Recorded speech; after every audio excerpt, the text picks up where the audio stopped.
आज हम लोग इस वीडियो में पढ़ेंगे एनसीईआरटी क्लास 6 चैप्टर नंबर 5 राज्य राजा और एक प्राचीन गणराज्य। एग्ज़ाम के लिए जो महत्वपूर्ण है सिर्फ उन्हीं को देखेंगे, बाकी को हम स्किप करते चलेंगे। तो देखिए, अश्वमेध यज्ञ एक ऐसा आयोजन था, इसमें घोड़े को राजा के लोगों को देख रेख में स्वतंत्र विचरण के लिए छोड़ दिया जाता था। इस घोड़े को किसी दूसरे राजा को ना रोका तो वहाँ के अश्वमेध यज्ञ करने वाला राजा की लड़ाई करनी पड़ती थी। अगर उन घोड़ों को जाने दे दिया गया तो इसका मतलब यह है कि अश्वमेध यज्ञ करने वाला राजा उनसे ज़्यादा शक्तिशाली था। उनके बाद उन राजाओं को यज्ञ में आमंत्रित किया जाता था और यह विशिष्ट पुरोहित द्वारा संपन्न किया जाता था। इसके लिए उन्हें उपहार भी सम्मान दिया जाता था। अश्वमेध यज्ञ करने वाले राजा बहुत शक्तिशाली माना जाता था। ठीक है, यज्ञ में आमंत्रित सभी राजा उनके लिए उपहार लाते थे। जैसे देखिए, फर्स्ट कंडीशन आपको बताते हैं। ठीक है, इसमें फर्स्ट एक राजा यहाँ है, एक राजा यहाँ है। ठीक है, इसने अपनी घोड़े को छोड़ा तो इसको एरिया, इस राज्य वाले एरिया का पार कर गया। ठीक है, तो अब ये राजा जो है ये भी अश्वमेध यज्ञ कर रहा है, ये भी अश्वमेध यज्ञ कर रहा था। अब ये राजा जो है इसका अधीन क्या है, स्वीकार कर लिया। अब ये राजा इसको आमंत्रित करके बुलाया। ठीक है, हाँ, तो ये आमंत्रित करने के लिए ये आया यहाँ पे। ठीक है, ये इसके साथ मिलकर अब अश्वमेध यज्ञ करेगा। अब इनका अधिकार जो है इस वाले एरिया पे हो गया है। ठीक है, अब देखिए दूसरा कंडीशन क्या था कि एक राजा यहाँ, एक राजा यहाँ। अगर इसने अपनी घोड़े को छोड़ा, लेकिन ये राजा ने अपनी घोड़े को इस वाले राजा को घोड़ा के यहीं पे रोक दिया, तो इसका मतलब ये हो गया कि ये भी शक्तिशाली है और ये भी शक्तिशाली है, और ये भी ये सब में यज्ञ कर रहा है और ये भी ये सब में कर रहा है। अब इसको लड़ाई लड़नी पड़ती थी, अब इसको इससे लड़ाई लड़नी पड़ती थी। तो अब ये जब तक नहीं लड़ेगा तब तक इस एरिया को कब्जा नहीं करेगा। ठीक है, हाँ, तो इसमें यही बताया गया है। ठीक है,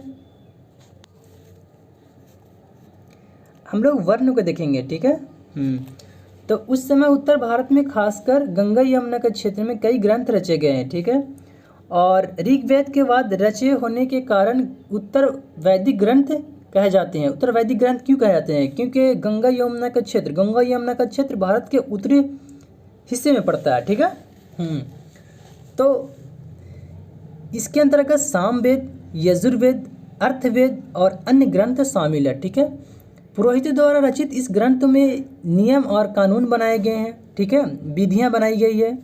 ठीक है,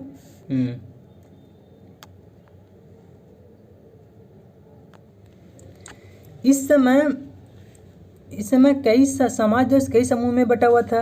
पुरोहित, योद्धा, कृषि, पशुपालक, व्यापारी, शिल्पकार, श्रमिक, मछली पकड़ने वाला, जंगलों में रहने वाले लोग शामिल थे। कुछ पुरोहित योद्धा प्रभावशाली था, बहुत शक्तिशाली था, वहीं कुछ कृषक, व्यापारी और निर्धर था। दूसरे लोग पशुपालन, शिल्पकार, श्रमिक, मछली पकड़ने वाले और शिल्पकार और भोजन संग्रह, ये किस सब का था? ये सब गरीब था। ठीक है, पुरोहित लोगों को 4 वर्णों में विभाजित किया, जिन्हें हम वर्ण कहते हैं। इनके अनुसार प्रत्येक वर्ण को अलग अलग निर्धारण किया गया। पहला वर्ण था ब्राह्मण, जिनका काम है कि वेदों को पढ़ना और पढ़ाना, ठीक है, और यज्ञ करना, उनके लिए उपहार मिलता था। दूसरे स्थान पर है शासक, जिनका काम है जिन्हें क्षत्रिय कहा जाता है। ठीक है, इनका काम है युद्ध करना और लोगों की रक्षा करना। तीसरा है वैश्य, इसका काम है कृषक और पशुपालक और व्यापारी आते हैं। क्षत्रिय और वैश्य दोनों ही यज्ञ करने का अधिकार प्राप्त था। ठीक है, ऊपर के दोनों का अधिकार प्राप्त था क्षत्रिय वैश्य को।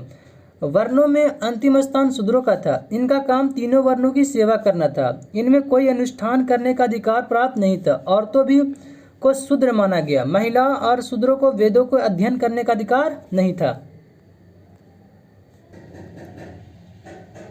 अब पुरोहित के अनुसार सभी वर्णों को जन्म के आधार पर, पहले कार्य था, अब क्या हो गया?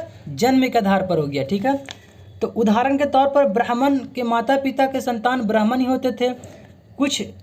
कुछ ने अछूत माना। अछूत वर्णों में कुछ शिल्पकार, शिकारी, भोजन संग्रह, और इनमें वो लोग भी आते हैं जो शवों को दफनाने या जलाने का काम करते थे। उन्हें अपवित्र माना जाता था। कई लोगों ने ब्राह्मण द्वारा बनाई गई इस वर्ण व्यवस्था को स्वीकार नहीं किया। कुछ राजा स्वयं को पुरोहित या श्रेष्ठ मानते थे। कुछ लोग जन्म के आधार पर वर्ण निर्धारण सही नहीं मानते थे। तो इसके अतिरिक्त कुछ लोग व्यवसाय के आधार पर जन्म लोगों के बीच भेदभाव उचित नहीं समझते थे। कुछ लोग चाहते थे कि अनुष्ठान संपन्न करने का अधिकार सबको हो। कुछ लोग छुआछूत को आलोचना की। ठीक है। अब हम लोग देखेंगे क्या जनपद। ठीक है, जनपद किसे कहते हैं हम लोग देखेंगे। ठीक है। तो महायज्ञ करने वाला राजा अब जन्म में राजा न रहकर अब होकर जनपदों का राजा माना जाने लगा। मतलब समझिए, जहाँ पे पहले 50-100 घर है, ठीक है, तो 100 घर को क्या बोलेगा, पहले लोगों को जन मतलब होता है लोगों को समूह। ठीक है, हाँ, तो पहले जन। ठीक है, अब देखिए जनपद के मतलब हो गया कि यहाँ पे लगभग पहले 200 घर 500 घर बस गए। ठीक है, वहाँ पे तब वो क्या हो गया जनपद। अब 500 से डायरेक्ट अब क्या हो गया 1000 वहाँ पे घर बस गए। तो वहाँ पे डेवलप हुआ, विकास हुआ, सब कुछ हुआ। ठीक है, तब वहाँ वो क्या कहलाए, महाजनपद कहलाए। ठीक है, हाँ, तो महाजनपद के एरिया में बहुत बड़ा एरिया हो गया। ठीक है, जनपद छोटा हो गया, जनपद से महाजनपद बना है। ठीक है, अब पुरातत्व विभाग जब खुदाई किया तो जनपद से कई बस्तियां खुद मिली। ठीक है, जैसे दिल्ली के पास पुराना किला, उत्तर में मेरठ के पास हस्तिनापुर। ठीक है, खुदाई से पता चलता है कि लोग झोपड़ियों में रहते थे और मवेशी अन्य जानवरों को पालते थे। वे चावल, गेहूं, जौ, धान और तिल, सरसों की भी फसलें उगाते थे। ठीक है, अब हम लोग महाजनपद को देखेंगे। ठीक है, तो देखिए महाजनपद करीब 2500 साल पहले कुछ जनपद महत्वपूर्ण हो गए हैं। ठीक है, तो जनपद जो है अधिकतर महाजनपद की एक राजधानियाँ होती थी। कई राजधानियों में किलेबंदी की गई, चारों ओर लकड़ी, ईंट, पत्थर की ऊंची ऊंची दीवारें बनाई गई। ऐसा लगता है कि लोगों को अन्य राजा के आक्रमण के डर से अपनी सुरक्षा के लिए किलेबंदी किया गया था। ठीक है, कुछ राजा अपनी राजधानी को चारों ओर विशाल ऊंची दीवारें खड़ी कर दी। ठीक है, और देखते हैं ये कुछ महाजनपद और जनपद है। ठीक है, तो देखिए वैशाली क्या है, महाजनपद, वज्जी, अंग, मगध। ठीक है, और ये कौशाम्बी उत्तर प्रदेश में है। ठीक है, ये राजगिरी हो गया, कौशल, हस्तिनापुर क्या है, जनपद है हस्तिनापुर, कुरु। ठीक है, गंधार कहाँ है, अफगानिस्तान में। तक्षशिला कहाँ है, पाकिस्तान में। ठीक है, याद रखिएगा ये सब क्वेश्चन। अवंती कहाँ, मध्य प्रदेश में। उज्जैन कहाँ, मध्य प्रदेश में। ठीक है, इस सबको याद रखिएगा। तो देखिए 16 महाजनपद कहाँ मिला है, तो अंगुत्तर बौद्ध ग्रंथ है एक, अंगुत्तर निकाय, वहाँ से 16 महाजनपद का जिक्र किया गया। ठीक है, एक जैन ग्रंथ है भगवती सूत्र, वहाँ भी महाजनपद का जिक्र किया गया। एक है तमिल ग्रंथ, ठीक है, शिल्पाधिकरम, तो वहाँ भी 3 महाजनपद का उल्लेख किया गया। कौन कौन 3 महाजनपद, एक मगध हो गया और अवंती हो गया और वत्स हो गया।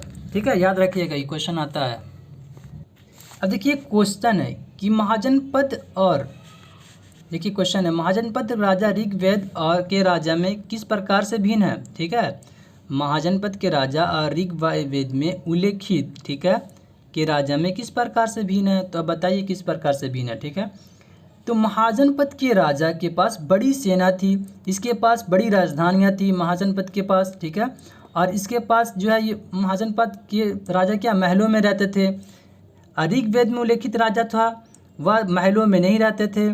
ठीक है, उसके पास ना तो बड़ी सेना थी और ना ही विशाल राजधानियाँ थी इसके पास। ठीक है, हाँ, समझ गए अंतर दोनों में। अब देखिए कौशाम्बी जिले की दीवार उत्तर प्रदेश में स्थित है। कौशाम्बी का उत्तर प्रदेश से इलाहाबाद के पास मिली है। ईंट की दीवार के अवशेष का एक भाग 2500 साल पहले हुआ था। ठीक है, ये देखिए ईंट है, ईंट का भाग है। अब हम लोग देखेंगे कि राजा कैसे कर वसूलते थे, टैक्स वसूलते थे। ठीक है, तो राजा जो है महाजनपद के राजा लोगों के द्वारा समय समय पर उपहार पहले मिलता था, लेकिन राजा ने जैसे जैसे उसकी एरिया को विकसित होता गया तो राजा ने सोचा कि अब कुछ कर से वो उपहार से उसको नहीं काम चलने लगा, तो अब फिर राजा ने क्या अनियमित कर वसूलने लगा। ठीक है, अब देखिए नियमित कर कैसे कैसे वसूलते हैं। तो देखिए पहला वह फसल मतलब कृषि पर वह कर लगाया, सबसे महत्वपूर्ण कर हो गया। अधिकांश लोग क्या कृषि करते थे, या उपज का 1/6 हिस्सा, ठीक है, निर्धारण किया गया। ठीक है, और फिर दूसरा हो गया कारीगरों पर भी कर लगता था। कारीगर पर कर कैसे चुकाते होंगे, ठीक है, कारीगर तो जैसे बुनकर, लोहार, सोनार व राजा के लिए महीने में 1 दिन का काम करना पड़ता था, वही उसका कर हो गया। देखिए पशुपालक कर कैसे चुकाते थे, ठीक है, पशुपालक जानवरों और उत्पाद के रूप में कर देना पड़ता था। व्यापारी कर कैसे चुकाते थे, व्यापारी सामान खरीदने बेचने के लिए कर देना पड़ता था। आखेट मतलब शिकार करने वाले कहते हैं, तो आखेट जो है वह जंगलों से प्राप्त वस्तुओं को देनी पड़ती थी। अब जंगल से क्या देते थे, वह जड़ी बूटी लाकर राजा को देते थे, ठीक है। अब देखिए कृषि में परिवर्तन हुआ, ठीक है, इस युग में कृषि परिवर्तन, इस युग में कृषि के 2 बड़े परिवर्तन हुआ। पहला, हल्का फाल अब लोहे की बनने लगे। अब कठोर जमीन भी लकड़ी के फाल की तुलना में लोहे की फाल को आसानी से जोता जा सकता है। इस फसलों को उपज में बढ़ाई गई, ठीक है। लोगों धान को पौधे को रोपना शुरू कर दिया और खेतों में बीज छिड़कर अब धान उपजाने के बजाय अब धान को पौधे को रोप कर किया जाएगा ना। पहले बीज को छिड़ दिया जाता धान का खेती करने के लिए, लेकिन अब जो धान को पौधा लगाकर खेती किया जाए शुरू कर दिया। अब पहले की तुलना में बहुत ज़्यादा लोग जीवित रह जाते थे, इसलिए पैदावार भी ज़्यादा होने लगे। कमर तोड़ परिश्रम करने लगे और ज़्यादा दास दासी और भूमिहीन खेतीहीर मजदूर काम करते थे, ठीक है। अब देखिए फल किसको कहते हैं, ठीक है, ये वाली जो फाल देख रहे हैं तो पहले ये लकड़ी का होता था, ठीक है, अब ये लोहे के बन गया, इसी को फल कहते हैं, ठीक है। अब देखिए यहाँ पे अब हम लोग देखेंगे, देखिए मगध देखेंगे, ठीक है, इसमें मगध है तो मगध 200 साल पहले भीतर मगध सबसे महत्वपूर्ण जनपद बन गया और गंगा सोन जैसी नदियों के मगध के होने के कारण बताते हैं कि यहाँ यातायात, जल वितरण और ज़मीनों को उपजाऊ बनाने के लिए बहुत महत्वपूर्ण थी। मगध का एक हिस्सा जंगलों से भरा था। जंगलों में भरे रहने के कारण यहाँ हाथियों पकड़कर उनको प्रशिक्षण मतलब ट्रेनिंग दिया जाता था और उनका सेना में काम में लाया जाता था, ठीक है। तो इसमें क्या देखते हैं, देखिए तो जंगलों के घर, गाड़ियाँ और लोग लकड़ी जब मिलती थी यहाँ से मिल जाता था। मगध के 2 शक्तिशाली शासक, ठीक है, एक बिंबिसार था, दूसरा अजातशत्रु था, ठीक है। इन जीतने के लिए हर संभव साधन किया। महापद्मानंद एक महत्वपूर्ण शासक थे, वह अपने नियंत्रण और इन क्षेत्र पर उपमहाद्वीप में उत्तर पश्चिम तक फैलाया। बिहार के राजगिरी, आज के राजगीर मगध की राजधानी थी, बाद में पाटलिपुत्र कर दिया गया, ठीक है। 2300 साल पहले मैसिडोनिया की एक राजा सिकंदर था। वह विश्व विजय करना चाहता था। वह पूरी तरह सफल ना होने पर वह मिस्र की पश्चिम एशिया के कुछ राज्यों को जीतता हुआ भारतीय उपमहाद्वीप में ब्यास नदी के किनारे तक पहुंच गया। याद रखिएगा, ब्यास नदी के किनारे पर पहुंच गया। उसने मगध की कूच आना चाहा तो उसके सिपाहियों ने आने से इनकार कर दिया। इस बात से वह भयभीत है सिपाही उनका कि भारत के शासक के पास पैदल सेना, रथ और हाथी भी शामिल है। इसके डर से वह नहीं आया, उसकी सेना ने आने से इनकार कर दिया। अब देखेंगे हम लोग दूसरा वज्जी है, ठीक है, वज्जी। तो वज्जी का राजधानी है, हम लोग मिथिला भी कहते हैं, इसको विद्या कहते हैं। वैशाली भी हो गया, वज्जी का राजधानी वैशाली, ठीक है। मगध का एक शक्तिशाली राज्य बन गया, ठीक है। यह क्या हुआ, मगध एक शक्तिशाली राज्य बन गया। इसके नज़दीक था वज्जी था, जिसकी राजधानी वैशाली थी, ठीक है। यहाँ सबसे अच्छी बात है ना, यहाँ पे गण और संघ कहते थे, ठीक है। यहाँ शासन व्यवस्था था, यहाँ पे लोगों द्वारा शासन व्यवस्था था यहाँ पे, ठीक है। एक समूह द्वारा शासन व्यवस्था यहाँ पे था। तो गण के कई शासक होते थे, वे कभी कभी लोगों एक साथ शासक करते थे और इनके प्रत्येक व्यक्ति राजा कहलाता था। इन सभी राजा विभिन्न प्रकार के अनुष्ठानों में संपन्न करते थे। सभाओं को बैठकर बातचीत से बहस और विवाद के जरिए तय करते थे। इनका कहना है कि लोग किस तरह का करना है, शत्रुओं को आक्रमण से निपटने के लिए वे मिलकर चर्चा करते थे। स्त्री, दास और कामगार सभी सभाओं में हिस्सा नहीं ले सकते थे, ठीक है। स्त्री, दास और कामगार सभाओं में हिस्सा नहीं ले सकते थे। वज्जी संघ का वर्णन दिग्घ निकाय से लिया गया है। दिग्घ निकाय एक प्रसिद्ध बौद्ध ग्रंथ है जिसमें बुद्ध की व्याख्या दी गई है। यह करीबन 2300 साल पहले लिखा गया था, ठीक है। वज्जी का देखिए कई शक्तिशाली राजा इनको जीतना चाहता था, ठीक है, वज्जी को। इसके बावजूद भी वह 15 साल तक चलता रहा। इनके बाद वह गुप्त शासकों ने गण संघ पर विजय प्राप्त कर लिया। ठीक है, ये देखिएगा, इन्हें देखते हैं। ठीक है, वज्जी संघ और अन्य महाजनपद कैसे भिन्न है। ठीक है, तो कैसे भिन्न है बताइए। वज्जी में आपसी मेल जोल से काम करते थे वज्जी के लोग। ठीक है, और यह पूर्ण नियमित सभाएं होती थी यहाँ पे। राजा स्वेच्छा से कार्य कर सकता था। ठीक है, राजा को सलाह लेने के लिए परंतु अपना काम करते थे। ठीक है, यहाँ पे क्या था, राजा सलाह तो लेते थे सबसे यहाँ पे। ठीक है, मिलते हैं नेक्स्ट वीडियो में। ये चैप्टर आपका क्लियर हो गया। ठीक है।